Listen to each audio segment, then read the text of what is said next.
की क्लास में हम लोगों ने देखा था भारतीय संविधान का भाग 1, जिसमें हम लोगों ने देखा था कि अनुच्छेद 1 से लेकर 4 तक जो संघ और उसके राज्य क्षेत्र के बारे में विस्तृत जानकारी हमको देता। हम लोगों ने कल की क्लास में इसको अच्छी तरह से समझ लिया। आज की क्लास में हम लोग इससे आगे देखते हैं, अर्थात हम लोग संविधान के जो भाग 2 है उसको आज पढ़ने का प्रयास करेंगे। इसमें क्या है? इसमें नागरिकता है। तो आज की क्लास में हम लोग देखेंगे कि नागरिकता क्या है, या एनआरसी क्या है, एनआरसी लाने की जरूरत क्या पड़ी, या सीए क्या है। इन सब चीजों को आज की क्लास में हम लोग अच्छी तरह से समझने का प्रयास करेंगे। सबसे पहले हम लोग देखते हैं कि नागरिकता, हमने कहा ना कि इस भाग 2 में संविधान निर्माणकर्ताओं ने भाग 2 में, संविधान का भाग 2 था, उसमें नागरिकता का वर्णन किया। किसका वर्णन किया? तो नागरिकता।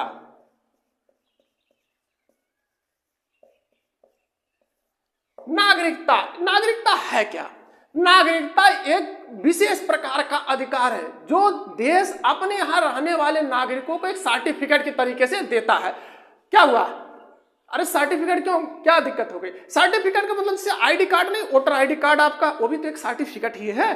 तो ये नागरिकता क्या है? तो नागरिकता यह चीज हो, एक विशेष प्रकार का अधिकार है जो देश अपने यहां रहने वाले नागरिकों को एक सर्टिफिकेट के तरीके से देता है। कोई भी हो जो यहाँ पर रहने वाला है उसे एक सर्टिफिकेट के तरीके से दे दिया जाता है। तो जिसको सर्टिफिकेट मिल गया ना, उसे कुछ विशेष अधिकार मिल जाता है, जैसे वो किसी भी संवैधानिक पद पर बैठ सकता है, कहीं भी आ जा सकता है, या वोट डाल सकता है। और जिसे ये सर्टिफिकेट नहीं मिलता, अर्थात जिसे नागरिकता नहीं मिली हुई है, वो आ जा सकता है, कहीं भी घूमिए टहलिए मौज मस्ती करिए, आपके साथ कोई दुर्व्यवहार नहीं होगा, आपके साथ कोई भी गलत कार्य नहीं होगा। अगर गलत कार्य होगा तो कानून के हिसाब से उसको दंड दिया जाएगा, लेकिन आप किसी संवैधानिक पद पर नहीं बैठ सकते या वोट नहीं डाल सकते। इस तरीके से नागरिकता जो है एक प्रकार का विशेष अधिकार है जो उस देश के निवासियों को ही मिलता है। अगला चीज है कि इस नागरिकता का सबसे पहले प्रयोग किसने किया, अर्थात इस नागरिकता शब्द का सबसे पहले जानकारी हमको किसने दिया? तो सबसे पहले इसकी जानकारी अरस्तु ने दिया। सबसे पहले शब्द नागरिकता का प्रयोग अरस्तु ने किया। अब क्या है कि यहां से हम लोग नागरिकता का अध्ययन करने का प्रयास कर रहे हैं, तो सबसे पहला बेसिक चीज क्या बनती है कि ये जो नागरिकता है, जैसे हमारे संविधान निर्माणकर्ताओं ने नागरिकता शब्द को कहां से लिया, या हम लोग जैसे अपने संविधान का जब निर्माण हो रहा था तो हम लोगों ने विभिन्न देशों से अच्छी अच्छी चीजों को अपने संविधान में लाके रख दिया। तो ये नागरिकता कहां से लिया गया? तो ये नागरिकता ब्रिटेन से लिया गया। नागरिकता कहां से लिया गया?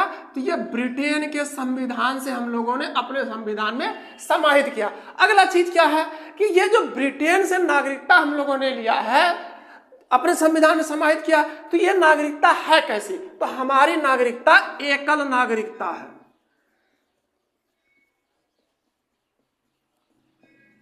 एकल नागरिकता का मतलब हमारी नागरिकता एकल है, अर्थात जैसे हाँ मान लीजिए हम महाराष्ट्र में रहते हैं, उत्तर प्रदेश, बिहार, किसी में भी रहते हैं, तो हमें उस राज्य में रहने के एवज में हमें नागरिकता नहीं मिलती है। हम केवल ये कह सकते हैं कि हम फला राज्य के निवासी हैं, लेकिन हम किस देश के नागरिक हैं? तो हम भारत के नागरिक हैं। अर्थात नागरिकता जो एकल है, आप समझ गए होंगे। कुछ लोग ये समझते हैं कि ये एकल नागरिकता का मतलब एक देश की नागरिकता, ऐसा कुछ भी नहीं। ये जैसे ये भारत है और मान लीजिए ये बिहार है या उत्तर प्रदेश है, अब हम लोग इसके निवासी हैं, तो हम क्या कहेंगे कि हम इस राज्य के निवासी, यहाँ के नागरिक नहीं है, हम इस राज्य के निवासी हैं। नागरिक कहाँ के हैं? तो हम लोग भारत के नागरिक हैं। संविधान निर्माणकर्ताओं ने क्या किया कि ये संविधान 22 भागों में इन लोगों ने लिखा, तो 22 भाग में से इस नागरिकता को भाग 2 में रखा गया। नागरिकता जो है भाग 2 में रखा गया, जैसे कि हम लोगों ने पिछली क्लास में ही देख लिया था कि भाग 2 में किसका वर्णन है? तो नागरिकता का वर्णन है। नागरिकता में कितने अनुच्छेद समाहित हैं? तो अनुच्छेद 5 से लेके 11 तक इसमें लिखे गए हैं। अब हम लोग देखते हैं कि इस एक एक अनुच्छेद में क्या क्या चीज वर्णित है। सबसे पहले हम देखते हैं अनुच्छेद 5।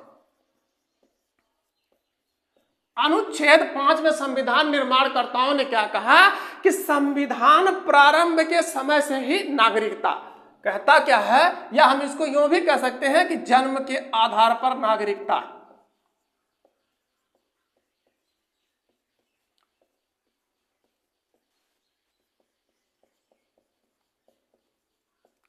संविधान जब निर्माण हो रहा था तो उस समय ऐसी परिस्थिति उपजी, कहा गया कि जब संविधान के प्रारंभ के समय से ही नागरिकता जो होगी वो दे दी जाएगी। संविधान कब प्रारंभ हुआ? तो 26 जनवरी 1950 ईस्वी को संविधान पूरे भारत में लागू हो गया। अब पूरे भारत में जब संविधान लागू हो गया तो एक चीज समस्या खड़ी हो गई कि किसे भारत का नागरिक माना जाए और किसको भारत का नागरिक नहीं माना जाए। जैसे उस समय कुछ अंग्रेज भी भारत में थे और बंटवारे के दंश से कुछ पाकिस्तान से आ रहे थे तो कुछ पाकिस्तान जा रहे थे।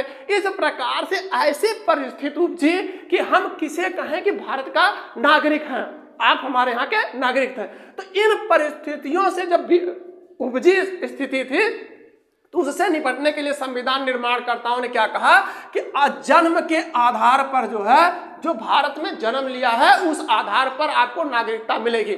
लेकिन समस्या एक खड़ी हो गई। आप स्वयं देखिए कि जब भारत आजादी का लड़ाई लड़ रहा था तो कुछ लोग ऐसे थे, कुछ क्रांतिकारी ऐसे थे जो स्वतंत्रता आंदोलन में भाग लिए और ऐसी विपरीत परिस्थिति उपजी कि उन्हें भारत छोड़ के जाना पड़ा। अब जब ये भारत छोड़ के चले गए, क्या उन्हें यहाँ की नागरिकता नहीं देंगे? अरे भाई, वो स्वतंत्रता सेनानी थे, आपके लिए लड़ाई लड़े, आपको स्वतंत्र कराने में उन्होंने अहम योगदान दिया, तो उनको नागरिक नहीं मानेंगे। तो यहाँ संविधान निर्माणकर्ताओं ने कहा कि चलिए कोई बात नहीं है, अब जिसके माता पिता का भी जन्म भारत में हुआ हो, किसका माता पिता दोनों में से किसी का भी जन्म अगर भारत में है तो उसके बच्चों को भी भारत का नागरिक मान लिया जाएगा। उसके बाद क्या हुआ, एक व्यवस्था और बनाई गई जो 1950 ईस्वी से पहले 5 वर्ष पहले, कितने वर्ष पहले?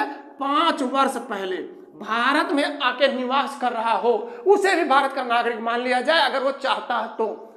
इस 1950 ईस्वी से जो 5 वर्ष अर्थात 1945 ईस्वी के समकक्ष में अगर कोई भी भारत में रह रहा है और नागरिकता चाहता है तो उसे भारत का नागरिक मान लिया जाएगा। इस तीसरी शर्त के अनुसार, भाई जब ये विपरीत परिस्थितियां उपजी तो 3 शर्तें लागू कर दी गई। तो तीसरी शर्त के अनुसार एक महत्वपूर्ण व्यक्तित्व को नागरिकता मिली। किसे मिली? एनी बेसेंट को। एनी बेसेंट को भारत की नागरिकता मिली। आपको मालूम है कि एनी बेसेंट कहां की थी? ये आयरलैंड की निवासी थी। आप लोगों को मालूम है कि स्वतंत्रता आंदोलन में इन्होंने महत्वपूर्ण योगदान दिया था।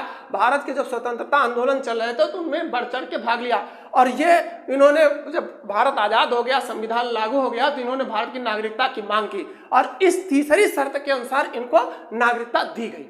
अब हम देखते हैं कि अगला अनुच्छेद, हम यूं कह सकते हैं कि ये अनुच्छेद 6 और अनुच्छेद 7 इन दोनों का निर्माण संविधान निर्माणकर्ताओं ने इस उद्देश्य से किया कि उस समय ऐसी विकट परिस्थिति खड़ी हो गई कि उस विकट परिस्थिति से निपटने के लिए अनुच्छेद 6 और अनुच्छेद 7 का निर्माण किया गया। जैसे जब भारत स्वतंत्र हुआ, संविधान लागू किया गया, उससे पहले जो है भारत और पाकिस्तान का बंटवारा कर दिया गया। तो कुछ लोग थे भारत छोड़ के पाकिस्तान चले गए, तो कुछ लोग पाकिस्तान से भारत आ गए। तो इन विपरीत परिस्थितियों से निपटने के लिए संविधान निर्माणकर्ताओं ने क्या किया कि अनुच्छेद 6 का निर्माण किया। इसमें यह व्यवस्था बनाया कि जो भी भारत में आके रह रहे हैं उन्हें नागरिकता कैसे दी जाएगी, उसके लिए अनुच्छेद 6 में प्रबंध किया। अनुच्छेद 6 में प्रबंध क्या किया? उन्होंने कहा कि जो 19 जुलाई 1948 ईस्वी अर्थात स्वतंत्रता से लगभग 1 वर्ष के बाद यह नियम बना। 19 जुलाई 1948 ईस्वी में एक परमिट अधिनियम पारित किया गया। परमिट अधिनियम पारित किया गया कि आप अगर पाकिस्तान से आते हैं भारत तो आपको परमिट समझ रहे हैं ना, एक अनुमति पत्र लिख के ले जाइए। आप वहां जा रहे हैं तो वहां दे दीजिएगा, वहां से आ रहे हैं तो वहां से लिखवा के लाइए, हमको दे दीजिएगा। तो ये अनुच्छेद 6 में कहा गया कि जो लोग पाकिस्तान से भारत आ रहे हैं या भारत से पाकिस्तान जा रहे हैं उन्हें एक परमिट लेके आना पड़ेगा। हमारे यहाँ से ये जा रहे हैं, ये भारत जाएंगे, इन्हें वहां नागरिकता मिलनी चाहिए, हमारे यहाँ के ही हैं। या यहां से पाकिस्तान जा रहे हैं तो आप एक अधिकार पत्र परमिट लेके जाइए, वहां दे दीजिए, वहां पे आपको नागरिकता मिल जाएगी। 19 जुलाई 1948 ईस्वी को परमिट अधिनियम पारित किया गया और इस परमिट अधिनियम के तहत आप कहा गया कि आप आइए और हम आपको 6 महीने बाद, कितने दिन बाद, 6 माह बाद आपको हम नागरिकता दे देंगे। 6 महीना इंतजार करिए। लेकिन अब समझिए कि 19 जुलाई 1948 ईस्वी को परमिट अधिनियम लागू किया गया। इससे पहले भी तो कुछ लोग आ गए होंगे, जैसे भारत आ गए होंगे या भारत से पाकिस्तान चले गए होंगे, बिल्कुल आए थे। तो उनको क्या किया गया, उन्हें कहा गया कि आपके लिए कोई झंझट नहीं है, इस डेट के बाद अगर कोई आता है तो उसे परमिट अधिनियम का पालन करना होगा। अनुच्छेद 7 क्या कहता है कि जैसे स्वतंत्रता आंदोलन से जब हुआ तो लोगों के एहसास हो गया, भाई स्वतंत्रता आंदोलन 47 आते आते उससे पहले लोगों को एहसास हो गया कि भारत का 2 टुकड़ा होके रहेगा, भारत का विभाजन पक्का है कि एकदम होके ही रहेगा। तो कुछ लोग जैसे जिन्हें हम कहते हैं चतुर किस्म के हैं, उन लोगों ने क्या किया कि विभाजन से पहले ही पाकिस्तान चले गए। जैसे भारत के लोग विभाजन से पहले पाकिस्तान चले गए, लेकिन जब वहां पहुंचे उन लोग तो उन लोगों ने देखा कि यार इससे अच्छा वही था जहां हम लोग पहले थे, उससे अच्छा वही था, क्योंकि पाकिस्तान के बर्ताव से आप लोग वाकिफ ही हैं, जो पाकिस्तानी उनका कितना अच्छा बर्ताव होता है। तो जब इनके साथ बर्ताव शुरू हुआ तो इन लोगों ने कहा अरे हम तो गलती कर दिए भारत छोड़ के, हमें तो यार पुरानी जगह हमारी अच्छी थी, हमें वहीं रहना चाहिए। तो ये लोग पुनः वापिस आ गए। अब वापिस आ गए तो इन्हें क्या कहा गया कि आपको नागरिकता कैसे मिलेगी। अब भाई आप चले गए थे, अब आपको नागरिकता कैसे मिलेगी। लेकिन अब हमारे यहाँ के हैं, जैसे कहते नहीं है कि जो सुबह घर से निकल जाए और वो शाम तक ना लौटे, सुबह का निकला हुआ अगर सुबह निकल जाए और शाम तक घर वापस आ जाए तो उसे भूला नहीं कहते हैं, उसे भटका कहते हैं। तो अनुच्छेद 7 क्या कहता है कि जो हमारे ही देश के निवासी थे लेकिन बंटवारे से पहले वो पाकिस्तान चले गए, पुनः वो वापिस आ गए, तो इनसे कहा गया कि आप एक रजिस्ट्रेशन फॉर्म भरिए, रजिस्ट्रेशन फॉर्म भरिए और रजिस्ट्रेशन फॉर्म भरने के बाद आपको 6 माह का इंतजार करना पड़ेगा। 6 माह तक आप इंतजार करिए, उसके बाद हम आपको नागरिकता देते हैं। उसके बाद अनुच्छेद 8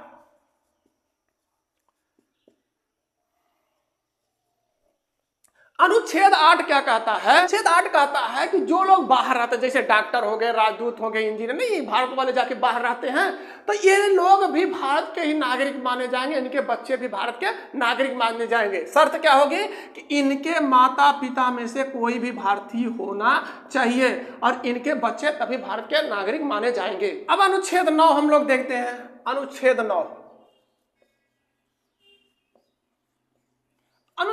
क्या कहता है कि यदि आप किसी दूसरे देश की नागरिकता ले लेते हैं, किसी दूसरे देश की नागरिकता,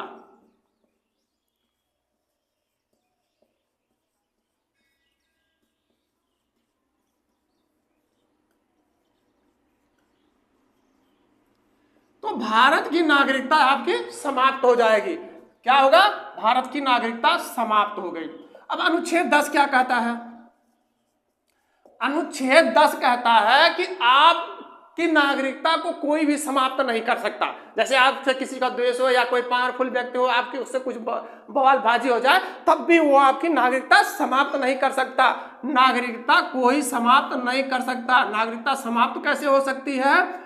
समाप्त इस हिसाब से हो सकती है कि यदि आप कुछ गलत कार्य करें, जैसे मान लीजिए भारत और चीन की लड़ाई हो रही है, आपने चीन का समर्थन कर दिया या अपनी गोपनीय बातें चीन को पहुंचा रहे हैं, तो आपकी नागरिकता समाप्त हो जाएगी। इस आधार पर आपकी नागरिकता समाप्त कर दी जाएगी। भैया आप उधर के हैं, आप उधर सपोर्ट कर रहे हैं, आपको वो अच्छा लग रहा है तो जाइए यहाँ से, आप वहीं रहिए, भारत की नागरिकता छोड़ दीजिए। कम से कम हम ये तो नहीं समझेंगे कि हमारे यहाँ का ये नागरिक है या हमारे अपने लोग ही गद्दारी कर रहे हैं। इस तरीके से नागरिकता समाप्त हो सकती है, अन्यथा आपकी नागरिकता समाप्त नहीं हो सकती। अनुच्छेद 11 हमने आपको पहले ही बताया था कि संविधान निर्माणकर्ताओं ने जब भाग 2 का निर्माण किया तो उस समय की जो तत्कालीन परिस्थितियां थी उस आधार पर अनुच्छेदों का निर्माण कर दिया जो परिस्थितियों से निपटने के लिए। लेकिन संविधान निर्माणकर्ताओं ने क्या कहा कि हमने तो भाई ऐसे ही इस परिस्थिति से निपटने के लिए ये नियमों कानूनों का अनुच्छेदों का प्रबंध किया, लेकिन हम आपको अधिकार देते हैं। किसे? संसद को। संसद को अधिकार देते हैं कि आप सोच समझकर अच्छी तरह से कानून बनाइएगा नागरिकता पर। अभी तो हम इस परिस्थिति से निपट ले रहे हैं, लेकिन हम आपको समय देते हैं, भाई आपको समझने बूझने का समय मिल जाएगा, आप समझ बूझकर अच्छा कानून बनाइएगा नागरिकता के लिए। और इस संसद को अधिकार दे दिया गया। अब यहां से कभी कभी प्रश्न पूछता है कि संसद को नागरिकता पर कानून बनाने का अधिकार दे दिया गया, लेकिन किस मंत्रालय को दिया गया? नागरिकता पर कानून कौन बनाएगा? नागरिकता पर कानून बनाता है गृह मंत्रालय। गृह मंत्रालय कानून बनाता है। इस प्रकार से विभिन्न अनुच्छेदों के माध्यम से नागरिकता का प्रबंध किया गया और अनुच्छेद 11 में यह व्यवस्था कर दिया गया कि संसद को यह अधिकार होगा कि नागरिकता पर सोच समझकर अच्छा कानून बनाए। इस अधिकार का प्रयोग करते हुए संसद ने क्या किया? संसद ने क्या किया? 1955 ईस्वी में पहली बार भारतीय नागरिकता अधिनियम पारित हुआ। भारतीय नागरिकता अधिनियम पारित हुआ।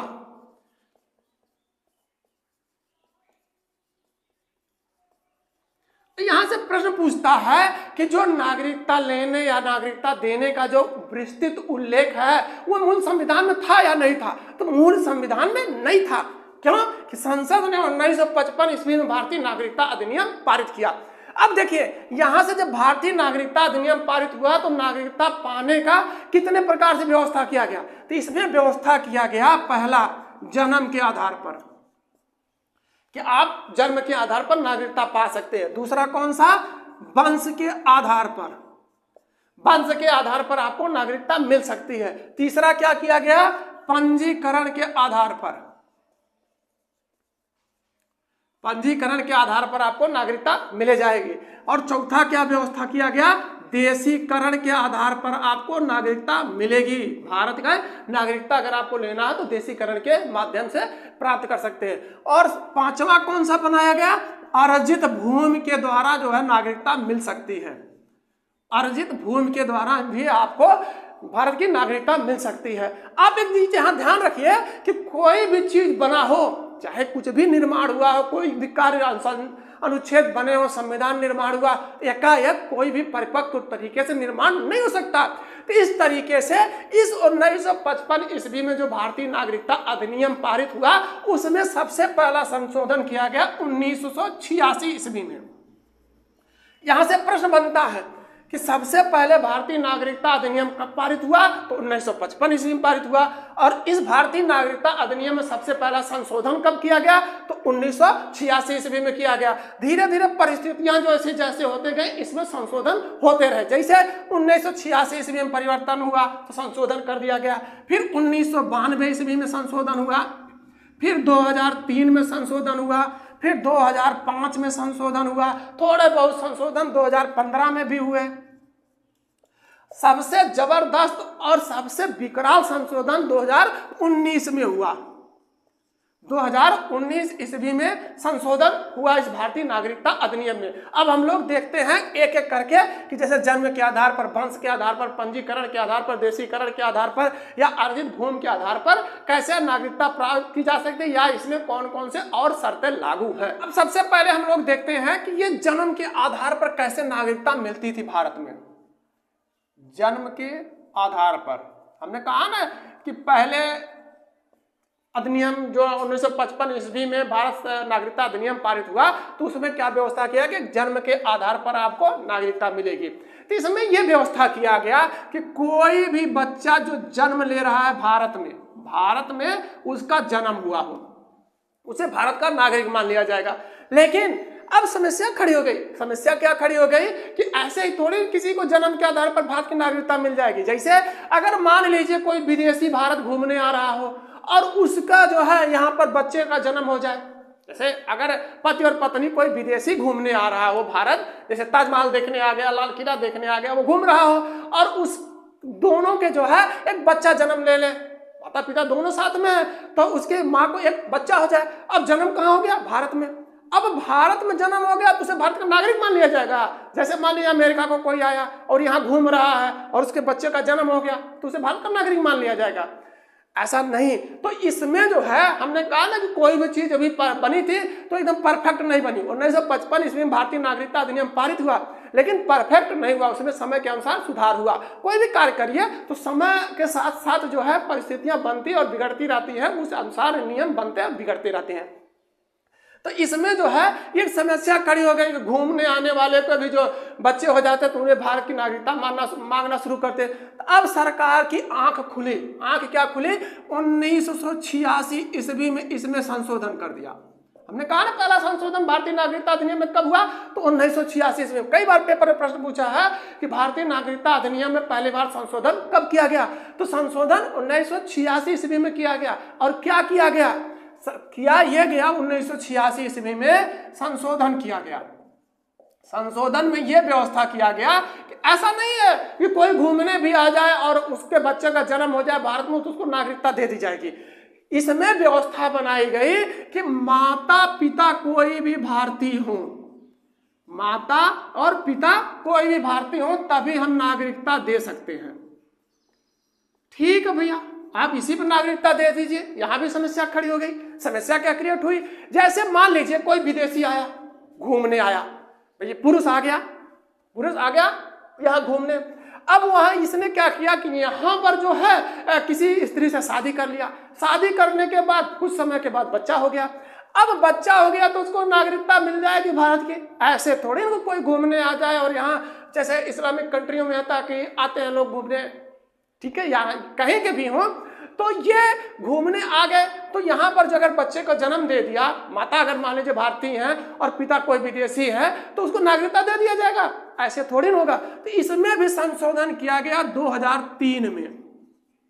2003 ईस्वी में इस संविधान में संशोधन किया गया 2003 में। और ये कहा गया कि ऐसे ही नहीं कि माता और पिता जो है आके यहाँ बच्चे को जन्म दे दें और हम उनको अपना नागरिक मान लेंगे।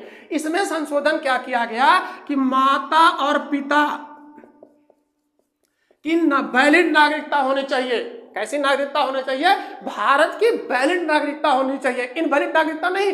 तभी हम इन्हें अपने यहाँ का नागरिक स्वीकार करेंगे। और इस 2003 के अनुसार यह व्यवस्था किया गया कि अगर माता पिता की वैलिड नागरिकता है और वो बच्चे को जन्म देते हैं तो वो भारत का नागरिक माना जाएगा। दूसरे तरीके से नागरिकता कैसे मिलती थी? दूसरी नागरिकता कैसे प्राप्त होती है? वंश के आधार पर। वंश के आधार पर। जैसे हम लोगों को जितने भी लोग यहाँ बैठे हुए हैं या सभी लोग, उनको किस आधार पर नागरिकता मिली हुई है? तो वंश के आधार पर नागरिकता मिली हुई है। वंश के आधार पर नागरिकता मिल गई। लेकिन मान लीजिए अभी इसी में से कोई घूमने चला जाए, ब्रिटेन, अमेरिका चला जाए, कहीं भी चले जाए घूमने और वहां शादी विवाह कर ले। शादी विवाह कर ले तो उनको बच्चा पैदा हो जाए और बच्चा होने के बाद उसको कहाँ की नागरिकता मिलेगी? ये समस्या खड़ी हो गई। अब इसमें व्यवस्था किया गया कि इसमें जो पिता होगा, पिता के नाम के आधार पर ही नागरिकता मिलेगी। अगर वो पिता भारतीय है तो इसे भारतीय नागरिकता मिलेगी। जैसे मान लीजिए पिता भारतीय है तो इसे भारतीय नागरिकता मिल जाएगी। लेकिन जब ये खबर स्त्रियों को लगी, महिलाओं को लगी, तो महिलाओं ने कहा कि ये तो हमारे साथ गलत है। महिलाओं ने क्या कहा? ये हमारे साथ गलत है। गलत क्या है? संविधान कहता है कि स्त्री हो या पुरुष, संविधान क्या कहता है? स्त्री हो या पुरुष दोनों समान हैं। क्या है? समान है। तो महिलाओं ने कहा कि जब संविधान हमें बराबर का हक देता है तो यहाँ ये कैसा नियम लगा दिया आप लोगों ने कि पिता अगर भारतीय है तभी भारतीय नागरिकता मिलेगी, अगर महिलाएं भारतीय हैं तो क्या नागरिकता नहीं मिलेगी? ऐसा कैसे आप लोगों ने कह दिया? यह तो सरासर गलत है। तो इसमें संशोधन किया गया 1992 ईस्वी में। 92 ईस्वी में क्या कहा गया कि चाहे स्त्री हो चाहे पुरुष, उससे जन्मा बच्चा भारतीय माना जाएगा। केवल माता पिता में से कोई भी भारतीय रहना चाहिए। तो अब क्या हुआ? चाहे पुरुष हो चाहे स्त्री हो, इनसे जन्मा बच्चा भारत का नागरिक माना जाएगा।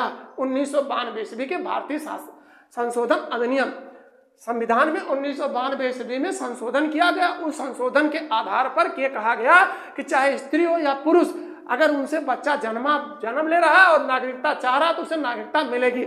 इसी 1992 ईस्वी के भारतीय नागरिकता अधिनियम, जो संशोधन अधिनियम था, इसी के आधार पर सानिया मिर्जा को जो है भारतीय नागरिकता पुनः मिली। ये हाल ही फिलहाल में हमने इसलिए ये उदाहरण दिया, ये चर्चित नाम है और आपको अच्छी तरह से समझ में आ जाएगा और अच्छी तरह से आपको दिमाग में बैठ जाएगा।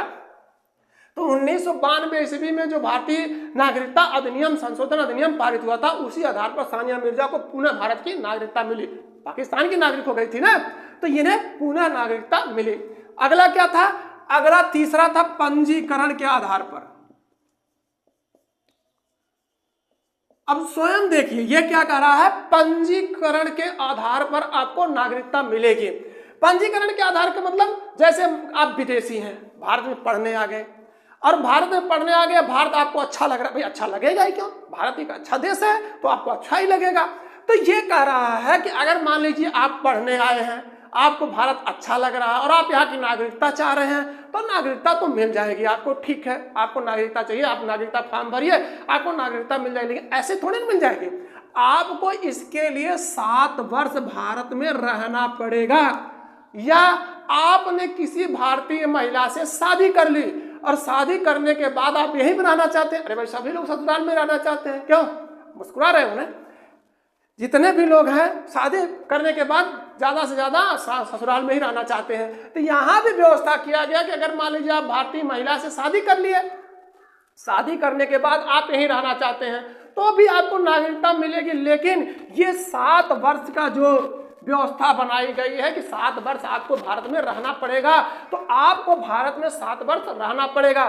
फिर उसके बाद आप एक फॉर्म भरिए, फॉर्म फिलअप करिए और गृह मंत्रालय में लेकर जमा करिए, गृह मंत्रालय में जमा करिए। और गृह मंत्रालय के ऊपर निर्भर करता है कि आपको भारत की नागरिकता मिलेगी या नहीं मिलेगी। ये नहीं आप दबाव बना सकते हैं कि आपने पंजीकरण जो तीसरा नियम बनाया था नागरिकता का, उस आधार पर हमको नागरिकता चाहिए ही चाहिए, ऐसा कुछ भी नहीं। यह गृह मंत्रालय के विवेक पर निर्भर करता है कि आपको नागरिकता दी जाए या ना दी जाए। चौथा कौन सा था? चौथा था देशीकरण। देशीकरण के आधार पर नागरिकता। देशीकरण के आधार पर नागरिकता कैसे थी? मान लीजिए ना तो आप पढ़ने आए, यहाँ भारत में शिक्षा प्राप्त करने भी नहीं आए, नौकरी करने भी नहीं आए, और आपने यहाँ पे शादी भी नहीं किया, लेकिन आपको भारत जच रहा है, अच्छा लग रहा है और आप भारत की नागरिकता चाहते हैं, तो हमने आपके लिए व्यवस्था कर दिया ना। आप आइए, अगर आपको अच्छा लगता है तो आप हमारे कुछ नियमों का पालन करिए, कुछ जो हमने नियम बनाए हैं उनको फॉलो करिए, हम आपको नागरिकता देते हैं, चिंता की कौन सी बात है। तो इस देशीकरण में क्या व्यवस्था बनाई गई? कहा गया कि जिसे भारत की नागरिकता चाहिए वो हमारे यहाँ बोली जाने वाली 22 भाषाओं, ऐसे थोड़ी इनका चाहे जो भाषा आप उठा के लिख रही है, ये अनुसूची 8 में, अनुसूची 8 में जो 22 भाषाएं हैं, कितनी भाषा? 22 भाषा।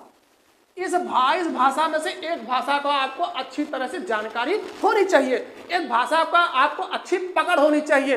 साथ में क्या है, आप कम से कम 10 वर्ष भारत में निवास करिए। 10 वर्ष से पहले थोड़ी ना आपको दे दिया जाएगा कि आप आए और ऐसे ही कि हम नहीं हम एक भाषा पर अपनी अच्छी पकड़ बना के रखे, हम एक अच्छी भाषा के जानकार हैं, हमको नागरिकता दे दिया जाए, नहीं।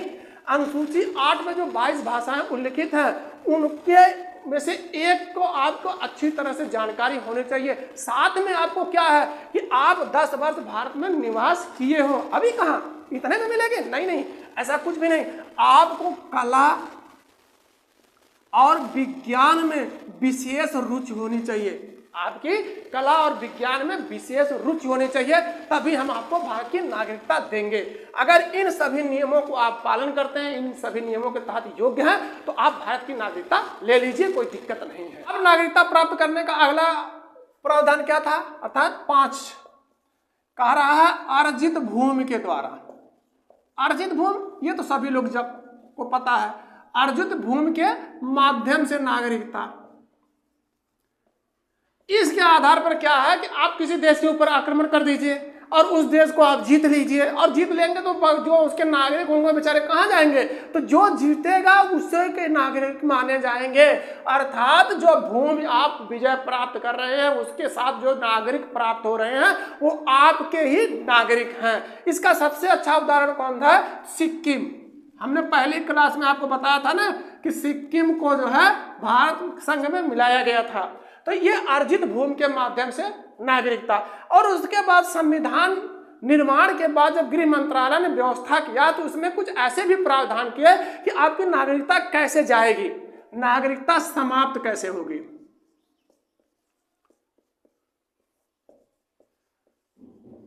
नागरिकता अगर मिलेगी तो समाप्त भी तो होगी, नागरिकता समाप्त कैसे होगी? जैसे इसमें व्यवस्था किया गया त्याग। त्याग का मतलब है कि आप यहाँ की नागरिकता छोड़ दीजिए और किसी दूसरे देश की नागरिकता ले लीजिए, तो आपकी नागरिकता समाप्त हो जाएगी। भाई आप छोड़ देंगे तो समाप्त हो जाएगी। अगला प्रावधान क्या किया गया? वंचित कर दिए जाएंगे, नागरिकता से आपको वंचित कर दिया जाएगा। वंचित कैसे किया जाएगा? जैसे मान लीजिए किसी देश से लड़ाई हो रही है और आपने दूसरे देश का समर्थन कर दिया, या अपने देश का जो है कुछ गोपनीय चीजें दूसरे देश में भेज रहे हैं, इस तरीके से जो एक देश विरोधी गतिविधि में अगर आप सम्मिलित होते हैं तो आपकी नागरिकता से आपको वंचित कर दिया जाएगा, नागरिकता आपकी समाप्त कर दी जाएगी, नागरिकता समाप्त कर दी जाएगी।